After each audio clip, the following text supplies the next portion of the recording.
Bonjour, ici Thierry, agriculteur d'aujourd'hui. Alors je me trouve dans une exploitation agricole, donc celle de Damien, et puis de ton associé. Hein. Oui, Philippe, et puis Louis, son fils. Voilà.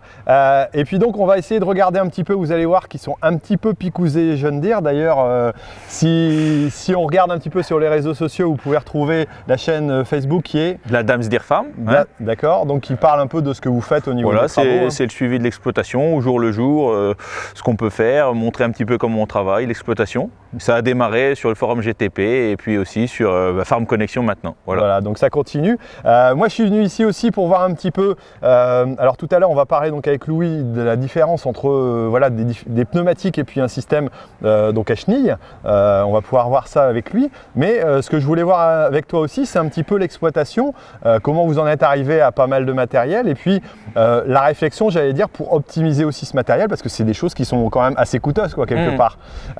Donc l'exploitation représente quoi et ce que vous faites comme activité en annexe aussi? Donc nous c'est une exploitation on va dire familiale. Jusqu'en 2010 il n'y avait pas de salariés sur l'exploitation. Donc on a toujours travaillé en copropriété de matériel, jamais acheté de matériel solo. Donc moi, mon père avec son frère, moi avec mon oncle maintenant. Et donc un développement assez rapide de l'exploitation par des voisins qui nous ont fait confiance, des exploitations qu'on a pu reprendre. Donc une superficie multipliée par 4 en 15 ans. D'accord. Donc aujourd'hui, avec Louis qui est arrivé, on cultive 850 hectares.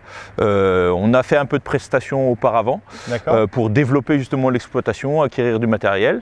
C'est pour ça aussi qu'on a eu du matériel assez fortement dimensionné pour répondre à l'attente des clients et faire du travail rapide. Et puis ensuite, avec le développement de l'exploitation, il a fallu faire un choix, soit encore grossir, soit doubler les chantiers. De semis, de travaux du sol. Et nous, en fait, on aime bien faire nos chantiers, c'est-à-dire quand on est au semis, on fait les semis, ensuite on fait la moisson, donc on n'a pas de chantier dédoublé. Donc on a gardé ce matériel assez, on va dire, conséquent. Mais quand on fait des pommes de terre, 70 hectares de pommes de terre, presque une centaine d'hectares de betteraves, ça fait beaucoup de travail. Donc on va dire que du 15 mai, quand on démarre l'irrigation des pommes de terre, jusqu'au 15 novembre, on est occupé tous les jours, même si le matériel est assez conséquent. Et d'ailleurs, même du matériel conséquent comme le 8360 qui est derrière là, fait quand même 700 heures par an de traction. Donc il y a une optimisation du matériel, c'est un choix aussi. Alors vous avez certes du matériel récent et puis costaud, mais vous avez encore des anciens tracteurs aussi qui ont encore un usage parce que vous essayez de faire durer dans le temps, j'allais dire, pour pouvoir optimiser aussi la charge de matériel, quoi. Donc il y a la charge de matériel, il y a aussi le fait qu'on souhaite avoir du matériel fiable et si le matériel est fiable et qu'on peut s'en servir, on le fait durer, il n'y a pas de raison de le changer, qu'il apporte une réponse au travail. Et aujourd'hui, nous, sur notre exploitation, on a quand même beaucoup de transport de matières agricoles, donc aussi bien les betteraves, les pommes de terre qu'il faut beaucoup de tonnes à transporter jusqu'au stockage, les céréales avec des kilomètres jusqu'à 15-20 km à ramener. Donc on ramène toutes nos céréales sur l'exploitation.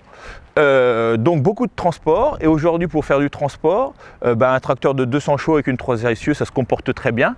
Et quand on voit le prix du matériel, un tracteur qu'on a acheté 60 000 € il y a 20 ans qui roule super bien, pourquoi le renouveler alors qu'on a un très bon résultat au transport. Voilà. D'accord. Il y a aussi bien sûr, vous avez tout un atelier pour l'entretien, vous avez aussi la capacité de pouvoir faire ça.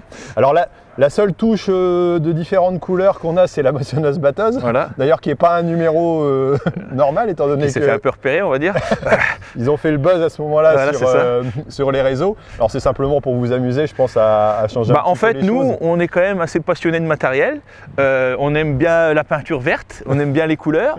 Et quand on a vu, nous étions les premiers à acheter une coupe Max Flow Classe avec un rabatteur noir. À l'époque, Classe faisait le train de chenille noir, les roues rouges, les autocollants rouges. On dit là, il y a un couac chez Classe. Ils n'ont pas tout harmonisé, ils sont encore pas prêts pour harmoniser leur colonne. Je vous dis que c'est pointilleux sur le détail. Donc on a dit là, faut qu'on fasse quelque chose. On est les premiers à avoir la coupe Max Flow.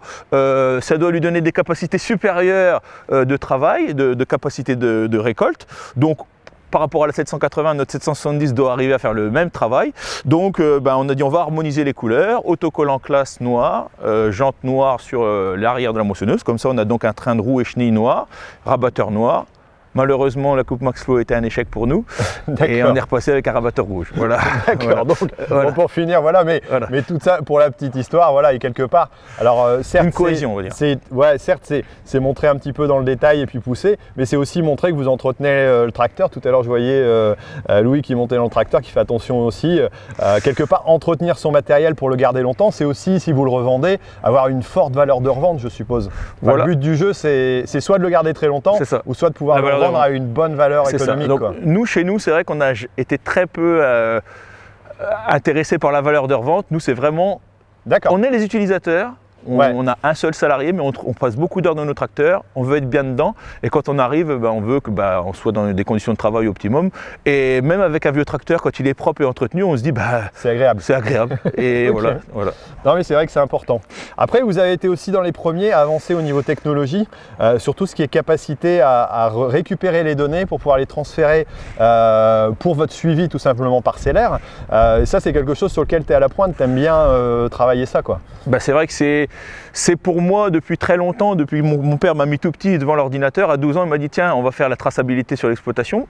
Alors avec un ordinateur, le soir, prendre un calepin et ressaisir toutes les interventions du jour, je dis c'est bien, mais bon, on peut faire mieux. Et puis rapidement avec les logiciels, le GPS John Deere, on a pu donc réimporter des données automatiquement sur notre logiciel Agrimap à l'époque. On a dit il faut continuer comme ça. Et puis aujourd'hui, c'est vrai que l'évolution chez John Deere avec Apex et puis aujourd'hui My John Deere, qui permet d'importer automatiquement nos données de travail, donc c'est-à-dire de traçabilité. Aujourd'hui, quand on fait de l'engrais, automatiquement, nos doses d'engrais vont être apportées dans l'ordinateur avec la dose hectare répandue, le temps passé. Donc une traçabilité, on va dire, automatique et directe. Donc c'est l'objectif de continuer à travailler ça et puis de pouvoir demain faire de l'agriculture de précision.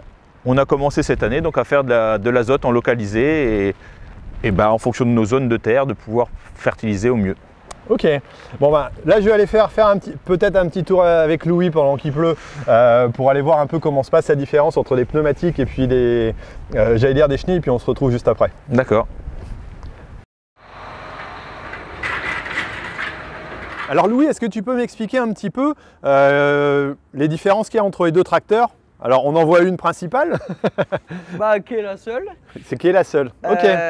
Roue et chenille, même puissance, même équipement. Au niveau autotrac, guidage. D'accord. Donc voilà, après on a fait le choix.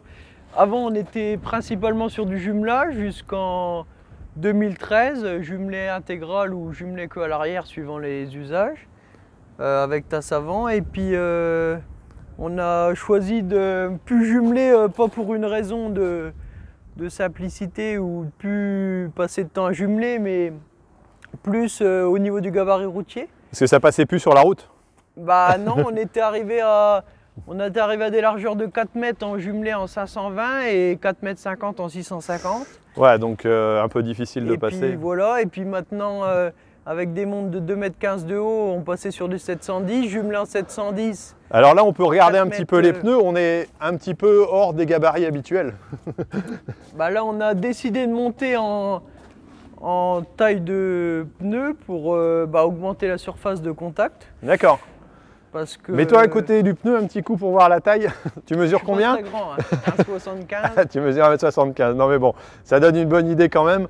C'est vrai que c'est quand même impressionnant au niveau... À l'origine, il est soit monté en 2,05 m, donc comme le 8000 qui est là-bas, ou alors 2,15 m. C'est un peu plus courant. D'accord. Donc on 900 et donc là on l'a monté en 2,30 m. Ok, donc, alors ça donne quoi? Ça donne vraiment une meilleure adhérence et une répartition sur le sol qui est plus adaptée, quoi. C'était pour avoir la plus grosse surface au sol possible. D'accord. Et ça, c'est les pneus de tracteur ou c'est les pneus de batteuse? Pneus de tracteur, Fendt 1050 à la base. D'accord. Et voilà, on n'a pas eu grande modif à faire. La monte n'est pas disponible au niveau du constructeur, mais on a juste fait une petite modif de réservoir. Décaler le réservoir, donc tout simple à faire.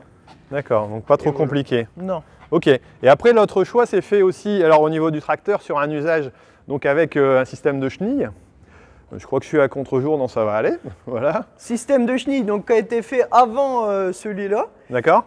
Mais au moment de... On a acheté ce tracteur-là en même temps que le semoir qui est là-bas, principalement pour semer, de toute façon c'est son boulot principal, et on ne voulait pas de 2 tracteurs à chenilles. D'accord. Sur la route, c'est quand même beaucoup moins confortable. Au niveau des bouts de champ, pour semer, quand on a un champ qui est prêt, ça fait quand même de l'orniérage. Donc non, on voulait un tracteur à roues qui soit polyvalent, qui fasse la même puissance que celui-là, parce que au niveau de la fiabilité, donc voilà, on n'est pas sûr de ce tracteur-là. Donc au cas où, on peut repartir sur celui-là. D'accord. Juste en décrochant, on attelle la masse et on est parti. D'accord, vous avez quelque part un peu sur deux types de travaux différents, des intérêts à avoir l'un ou l'autre. Par contre, celui à chenille a une meilleure motricité globalement ou... Meilleure motricité en temps sec et en global, hein, sur tous les travaux qu'il effectue. D'accord. Par contre, en conditions humides, c'est une catastrophe. D'accord. Ça reste planté? Non, ça glisse. Ça glisse. Non, jamais de problème. Ils s'en font jamais. Non, ils glissent. Il faudrait voir avec 4 chenilles, je pense que...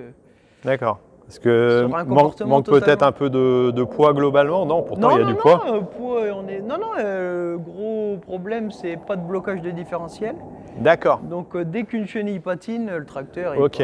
Ouais, donc là, il n'y a pas de... Alors que celui à roue en conditions humides est un peu mieux.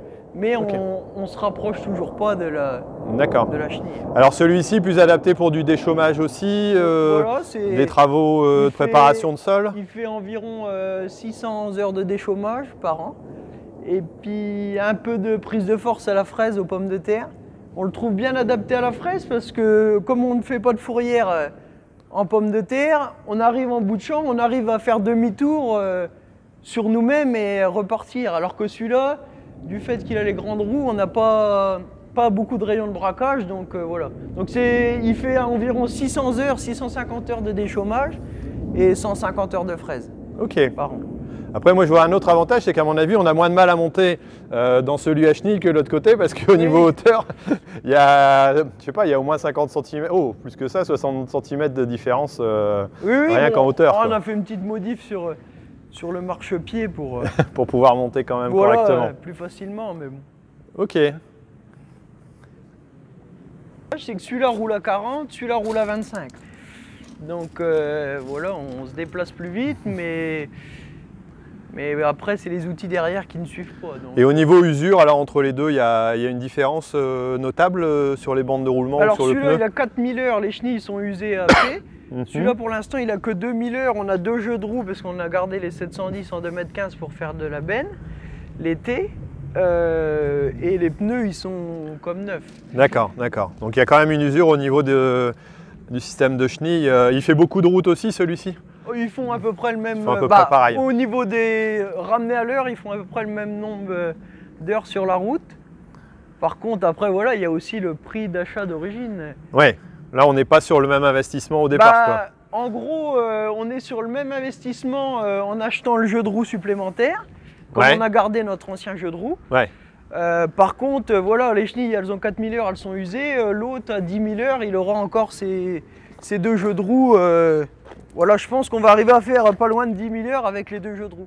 D'accord. Plutôt sympa, ouais. Faire un petit tour monter au bord de la cabine. C'est vrai que ça monte bien là, c'est facile. Alors je ne vais pas les salir à l'intérieur parce que tout est nickel chrome. Voilà. Après l'extérieur, bah ouais, c'est un peu différent, mais une belle petite vision.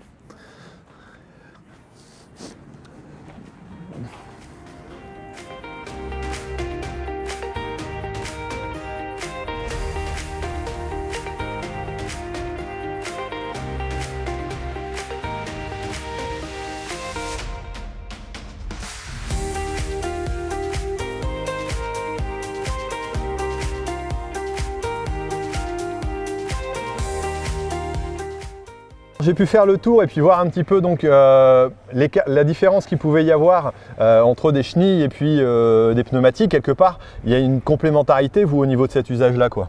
Oui, on aime bien, justement, en fonction des tâches à accomplir sur l'exploitation, adapter, si on a besoin de faire de la traction, prendre les chenilles. S'il faut travailler plus rapidement, aller sur la route, utiliser les pneus.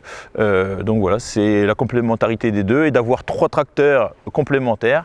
ça permet de faire le bon travail au bon moment sans impacter la qualité des sols, parce que c'est vraiment la force de l'exploitation. Voilà, c'est ça. Ok, bon très bien.